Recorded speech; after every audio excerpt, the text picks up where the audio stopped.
Well, I just wanted to do a quick introduction for Reverend Ursula Lentine. She has been a good friend of mine for many, many, many years. We both have gone through the Centers for Spiritual Living Teachers, become ministers, all stood before panels, become ministers. But it takes so much more to just get your license and be a minister. It takes a consciousness of leadership and being a minister and things like that. So we have a lot of people that are leaders within our own very own center. And sometimes we don't see Reverend Ursula a whole lot because she has the leadership of the children's church. She's doing such a wonderful thing. Her consciousness is held way up here for what it is for the youth of our church, and she just holds it up here, and then the children come and fall into that consciousness, and she does a wonderful job. And she's up here many other Sundays just leading us, letting us know what the youth church is going, but also, too, she is a great, great minister within Centers for Spiritual Living, but even beyond that, she's a great leader within our community. She does so much work throughout our community. So today we get the honor of Reverend Ursula speaking with us. Reverend? Thank you, David. Thank you. It's so nice to be loved. I appreciate that, David. Thank you. And I feel loved by our community, and everybody in here should feel loved by the community, because that's what it's all about, being supported. The spiritual path isn't easy, fun, but when we're surrounded by other people on the same spiritual path, it makes it more tolerable. So, here we go. Picture yourself walking through life. Everything's fine. You're doing well. And your superhero, your favorite superhero, is by your side. You're just cruising through life. You're doing good. And then all of a sudden, whack! A spiritual 2x4 hits you on the head and throws you over a cliff. Not a little cliff, mile deep, sheer. And you're bouncing and flailing. You don't know what's going on, completely disorientated, confused, stressed out. Life and death is this close, and you finally see a root, and you grab on. Out of breath. You catch on. Oh, my God, I'm alive. You look over. There's a little ledge, and you tow yourself over, and you get on the ledge. Welcome to the spiritual path. How did we get here? What is it compared to? And what do I need to do to not mess up any further? This is what I'm going to cover today. In writing this talk, I realized how much there is to talk about the spiritual path. I do healing work full-time. I live the path. I feel like I'm an usher to people on their spiritual path. So as an usher, I have a lot of information. As a tour guide, I have a lot of information. And this is just going to be part one of the spiritual path. How do we get here? Well, it's usually a serious diagnosis, a severe injury, some kind of life change that pulls a rug from under your feet, finding out that your tried and true is really a cheater and a liar, realizing your marriage is a failure, letting go of your business that you put in so much of your life effort and now it's gone. Loss of a very dear loved one. These kinds of things mess us up. And they take us out of the game. And we find ourselves confused, stressed out, panicking, feeling like we're going to die. Not everybody has to suffer to get on their spiritual path. Some people retire and they realize, oh, wait a minute. I just wasted 40 years of my life.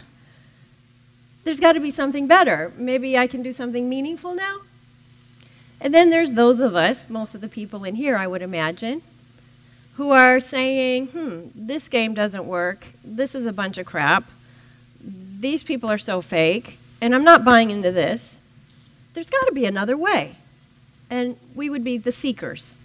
So we look, we keep looking, and we find the Centers for Spiritual Living. We find a book. We find things that help us. We find other people that are vibrating on our same level.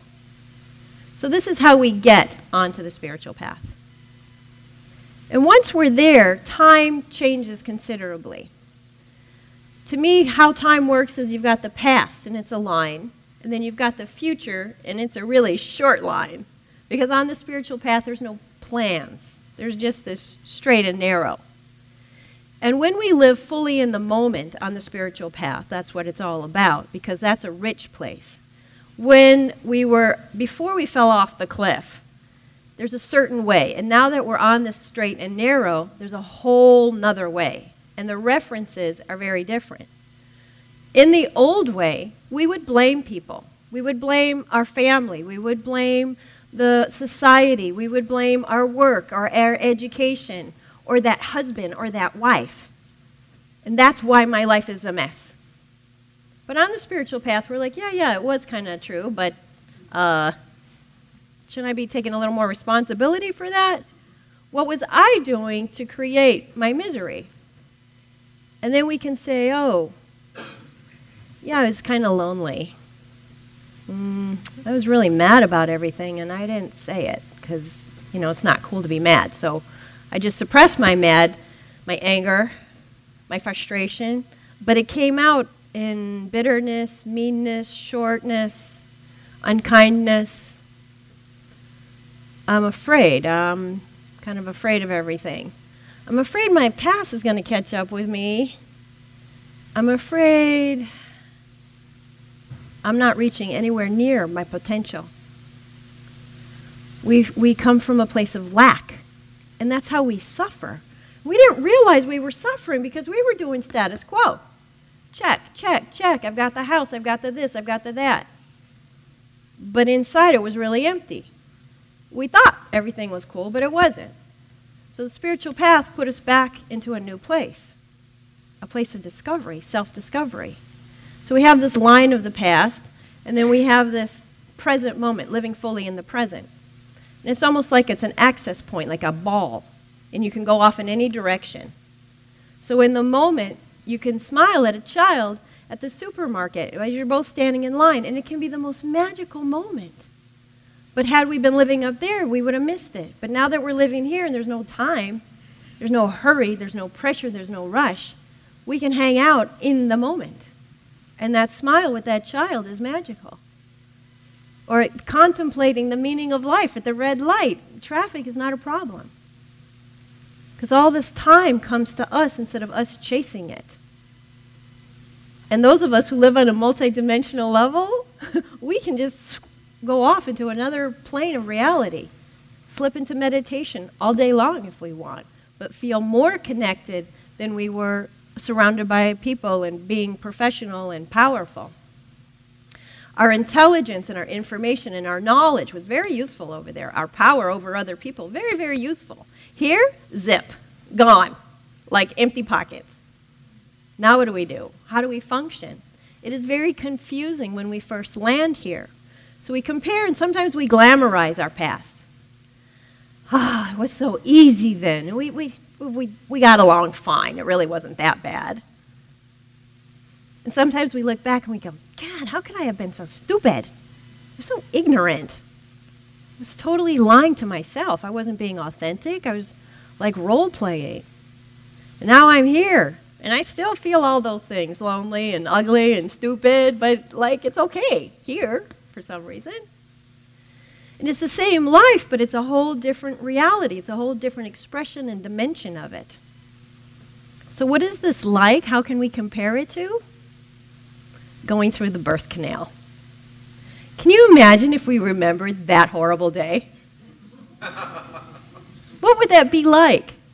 Here we're all cush, hanging out in our embryonic fluid. Same temperature. You don't even have to eat or drink, nothing. Everything's just copacetic. Everything's just flow. And at the end, you have one little complaint. Oh, it's a little crowded in here.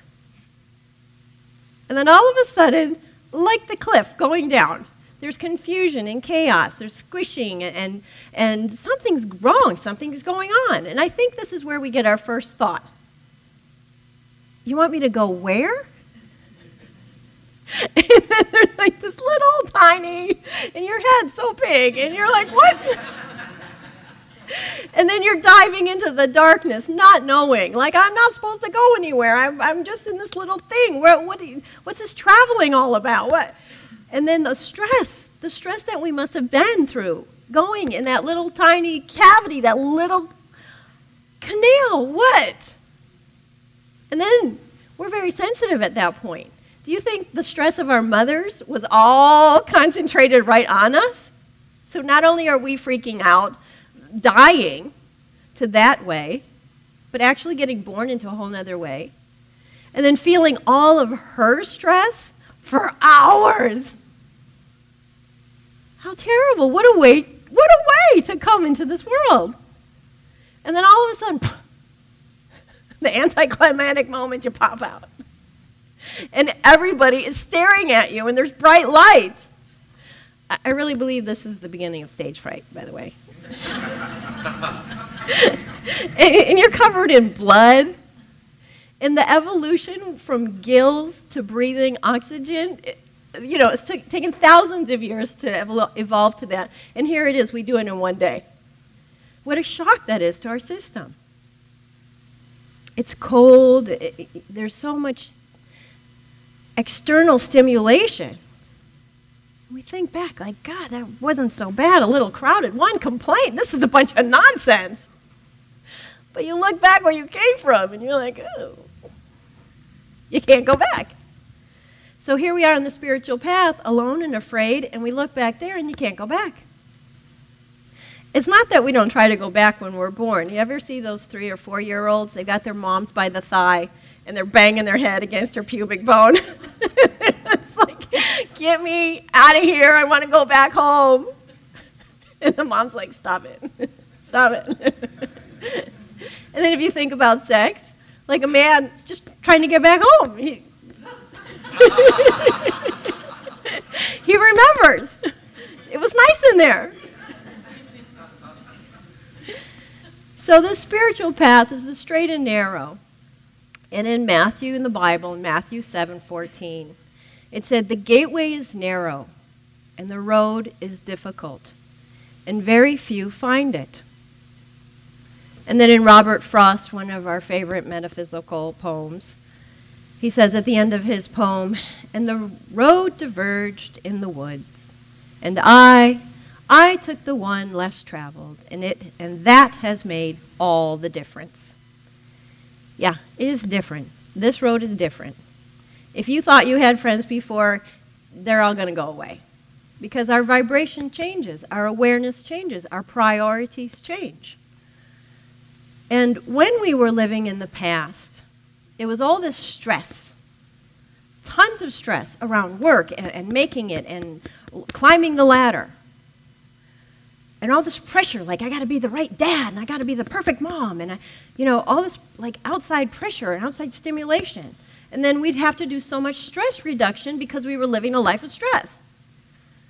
So now we have 2 pressures, the stress and then the addictions and distractions, the childish ways of handling the stress. So let's go over some of our addictions that we just love to run and pretend that they're no big deal. Prescription. Oh, my doctor put me on prescription. You're on drugs, lady. Alcohol. Oh, I just have 1 glass. I mean, everybody drinks. What's the big deal? Did you notice that the bottle of wine is made out of glass? Which glass are you talking about? Workaholic. Anybody here overwork? I do. Working, driving, striving. You climb the ladder and you're like, yeah, I made it. And then you look over and there's another ladder. And you're like, I didn't see this ladder when I was climbing that. And that's how it goes, perpetual. The carrot, the proverbial carrot on the stick, always out of reach. And we promise ourselves, I'm going to be a better person. I'm just going to try. I'm going to grow this arm longer. There's something I can do. And we get so codependent about not being good enough. We eat not good enough. I'm not good enough for breakfast, lunch, and dinner.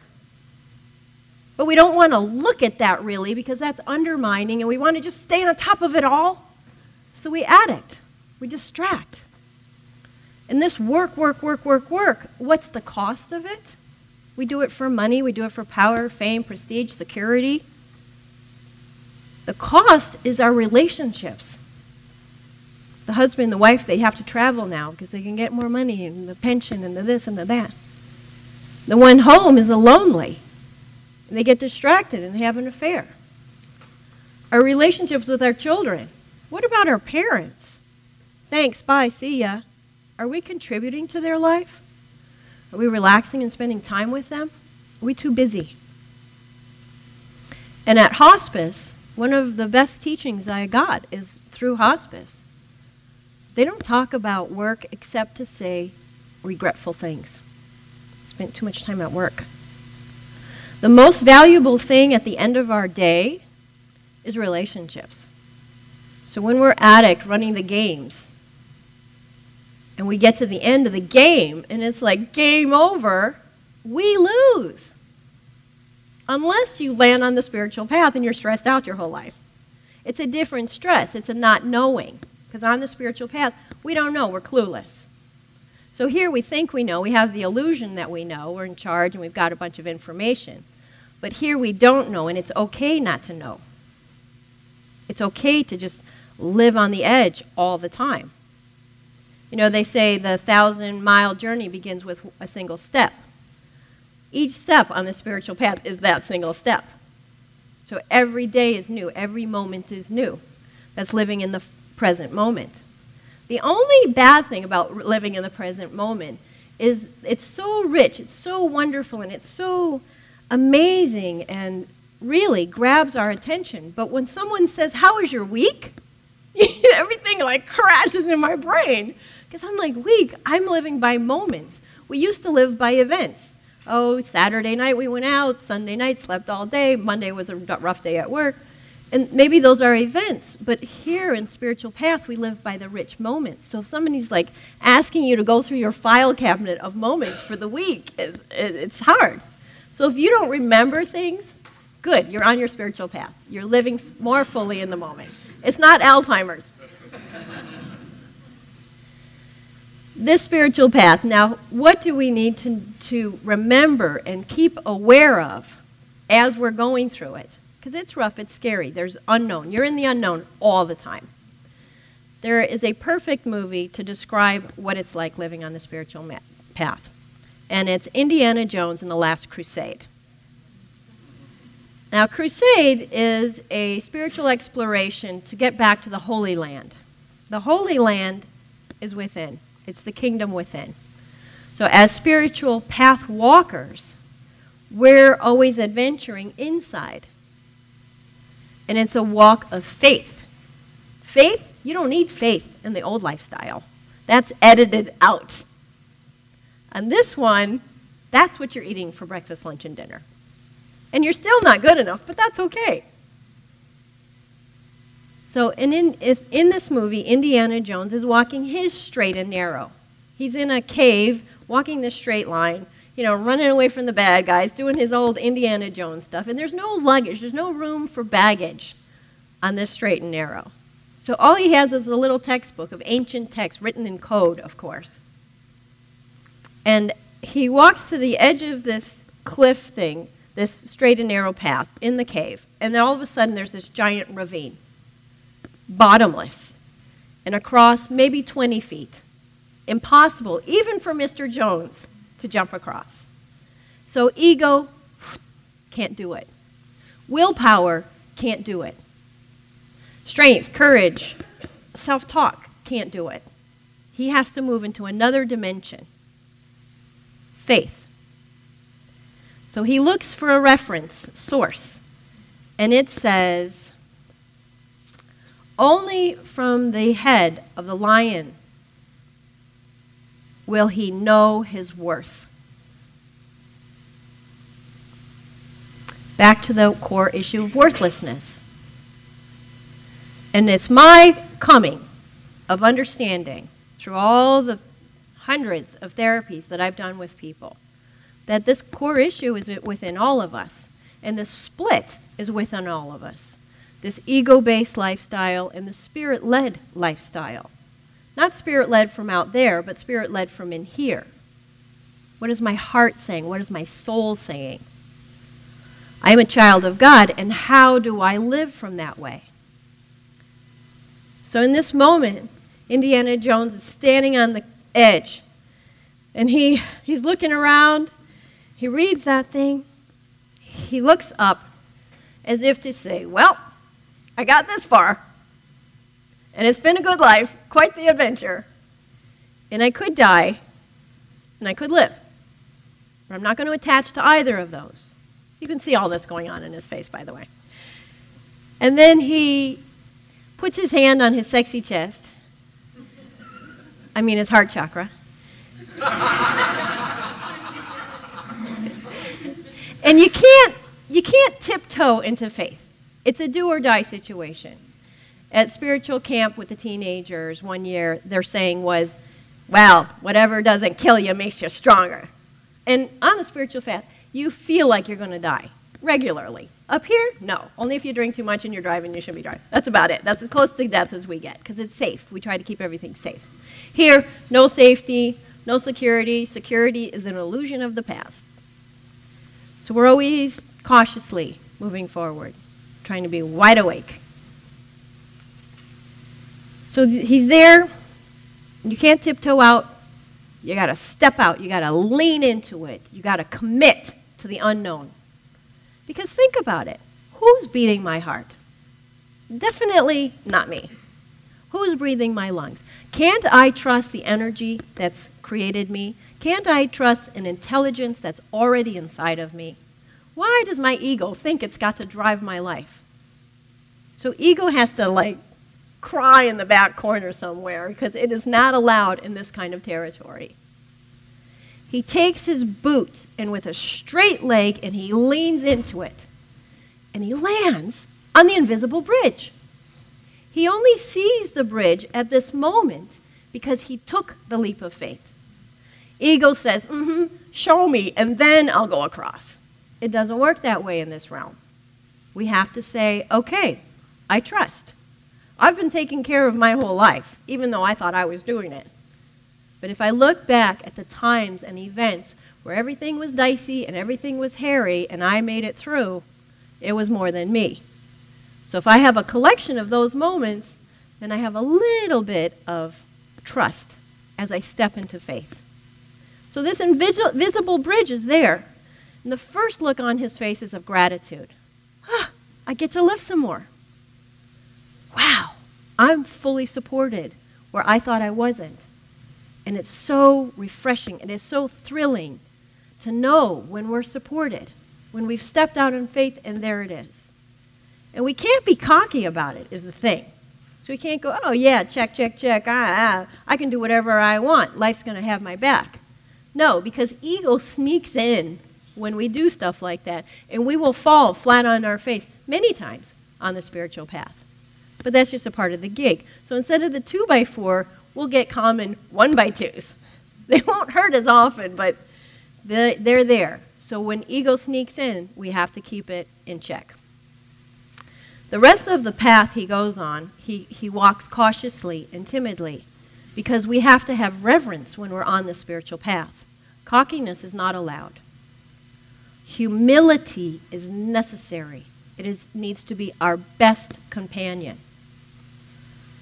So that's how it is. That's how we get on the spiritual path. The birth canal is experienced over and over again. We'll go through transformation. We thought, God, I thought I was doing okay. What's going on? How come? It's just another mini birth canal thing. Transition, transformation. And once we get used to these patterns and these things that happen regularly, we'll be okay with it. It's really a wonderful adventure, much more entertaining than all the stimulation there. Because wouldn't it be nice, instead of all the stress and all the addictions to cover up the stress, wouldn't it be nice if we just used all that energy to simplify our life, to be calm and peaceful, to be centered and fully aware? So the superhero that was walking alongside of you way in the beginning is now saluting you, saying you've done it. We become our own superheroes. We become our own savior, our own consciousness.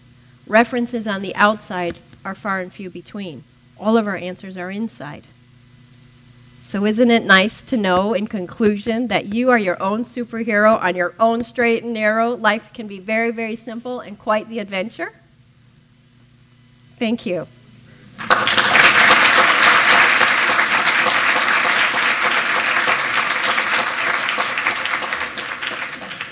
Let's move into a spiritual mind treatment now.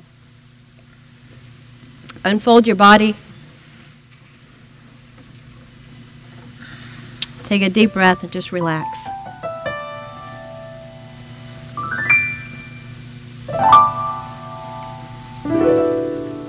I know there's one vibration, one consciousness, one life-giving energy source. And I'm the individualized expression of that, with all my quirks and idiosyncrasies, my funny little personality, my mistakes, my flaws. I'm a child of God. I'm an expression of God. And the bigger I think, the more I expand,